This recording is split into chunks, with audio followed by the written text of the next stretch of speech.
က်အောင်နိုင်အစာမစားလို့မဟုတ်ပါဘူးဘိုက်အောင်နေရင်ပူတယ်လေထိုးလေအောင်နေစက်ချင်းပြန်နေဆိုတာကဒီနေ့မှာတော့ဘိုက်နာဘိုက်အောင်နာကိုနာတာရှည်ယောဂတခုလို့မွေးမြူထားတော့မယ်ခင်မဟုတ်တော့ပါဘူးဘိုက်နာရင်အထီရောက်ဆုံးနဲ့အမြန်ဆုံးသက်သာစေမယ့်နီလန်လေးတွေ tips လေးတွေကိုပြောပြပေးသွားပါမယ်ကျွန်မကတော့မပွင့်ဖြူဝင်ပါဆေးဝါးပညာရှင်ဖာမစစ်တဲ့ဦးဖြစ်ပါတယ်ရှင်ပထမဆုံးပြောချင်တာကဘိုက်နာဘိုက်အောင်နိုင်အစာမစားလို့မဟုတ်ပါဘူးဘိုက်အောင်နေရင်ပူတယ်လေထိုးလေအောင်နေစချင်ပြန်နေဆိုတာကအစာအိမ် acid ပို့ထွက်တာကြောင့်မလို့ပါအဲ့ဒီ acid ပို့ထွက်ရတဲ့အကြောင်းရင်းကအားလုံးသိထားကြတဲ့အတိုင်းပဲအဆက်စားတာများတာကော်ဖီတောက်တာများတာညအရန်မိုးချုံမှစားတာstress များတာတွေကြောင့်မလို့လေဘိုက်ကပို့ပြီးတော့အောင်တတ်ပါတယ်ကျောင်းသူကျောင်းသားတွေဆိုလို့ရှိရင်ဆံမွေးဖြည့်ကန်တဲ့ရက်တွေမှာဘိုက်အောင်တာဘိုက်နာတာတွေဖြစ်ကြတာကဆံမွေးပွဲ stress ကြောင့်မလို့ဒီအစာအိမ်တွေက acid ကအထွက်များလို့ပဲဖြစ်ပါတယ်ဘိုက်အောင်ဘိုက်နာလို့ရှိရင်မြန်သက်သာစေမဲ့နီလန်းလေးတွေကတော့ဘိုက်နာချိန်မှာခါကိုမမတ်ထားပြီးတော့ထိုင်ပါရေနွေးနွေးလေးတောက်ပါအစာပြုတ်ကိုနင်းနဲ့ခဏစားပေးပါဘိုက်နာချိန်မှာကော်ဖီ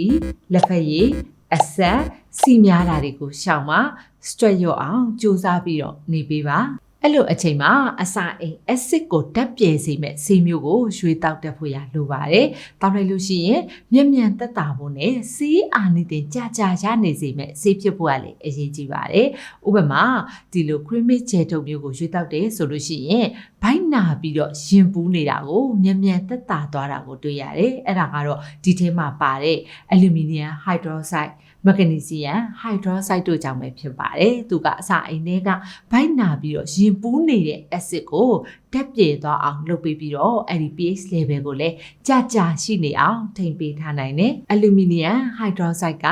ဥလန်းချောင်းတစ်လျှောက်ကကြွက်သားတွေကိုပြေရော့စေပြီးတော့ဥလှုပ်ရှားမှုကိုအားပေးတယ်။လေထိုးပြီးတော့ဘိုက်ကြီးဖောင်းနေတာကိုသက်သာစေတယ်။စီမီတီကုန်းလဲပါတော့ကြတော့လေပွားလေထားတာကိုသက်သာစေတယ်။အဓိကကတော့ဆေးရဲ့ပုံစံပေါ့နော်။ဆေးရဲ့ပုံစံကဂျယ်ပုံစံဖြစ်တာကတောက်လိုက်လို့ရှိရင်မြန်သက်သာစေတယ်။သူရဲ့ liquid formula ကြောင့်မလို့ပဲဒီဘိုက်အောင်နာရင်ပူတာတွေဘလောက်ဖြစ်နေပါစေအစာအိမ်ရဲ့နံရံတစ်လျှောက်ကိုမြန်ဖုံးအုပ်ပေးနိုင်တာကိုတွေ့ရရတယ်။ဂျယ်ထုတ်ဖြစ်တော့ကြတော့ရေမလို့ဘူးဒီတိုင်းဆေးထုတ်လေးကိုလှုပ်ပြီးတော့တောက်ပေးလိုက်ရုံပဲဂျယ်ရဲ့အရာတာက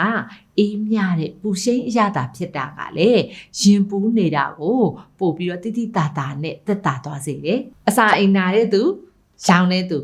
အစာအိမ် acid အထွက်များပြီးတော့ဘိုက်အောင်တဲ့သူလေပွားလေထားတဲ့သူရင်ပူတဲ့သူအစာမကြေဖြစ်လက်ရှိတဲ့သူဘလို့အစာအိမ်ဝေဒနာမျိုးမဆိုတောက်လို့ရတယ်ဆရာဝန်ညွှန်ကြားချက်အတိုင်းလဲတောက်နိုင်တယ်ဘယ်ချိန်မှာတောက်အောင်မလဲဆိုလို့ရှိရင်တော့အစာစားပြီးချိန်နဲ့ညအိတ်ခန့်ဒီချိန်တွေမှာတောက်လို့ရတယ်တစ်နေ့လေးထုတ်အထိအများဆုံးတောက်လို့ရတယ်ကိုဝင်ဆောင်နဲ့နို့တိုက်မိခင်တွေအတွက်လည်းဆေးဖြစ်တယ်ဒါပေမဲ့ကြောက်ကက်မကောင်းတဲ့သူတွေအတွက်တော့ရှောင်ရပါမယ်ကဲဒီလောက်ဆိုလို့ရှိရင်တော့ဘိုက်နာရင်ဘိုက်အောင်ရင်အထီးရောက်ဆုံးနဲ့အမြန်ဆုံးသက်သာစေမယ်နီလန်းလေးတွေကိုသိသွားကြလိမ့်မယ်လို့ယုံကြည်ပါတယ်ကိုပတ်ဝန်းကျင်ကသူတွေကိုလည်းပြန်လည်ဝေမျှဖို့ရအတွက်ဒီ post လေးကို share ပေးဖို့ရတောင်းဆိုချင်ပါတယ်အားလုံးပဲကျမ်းမာရှင်လန်းတဲ့နေ့ရက်လေးတွေပိုင်ဆိုင်နေကြပါစေရှင်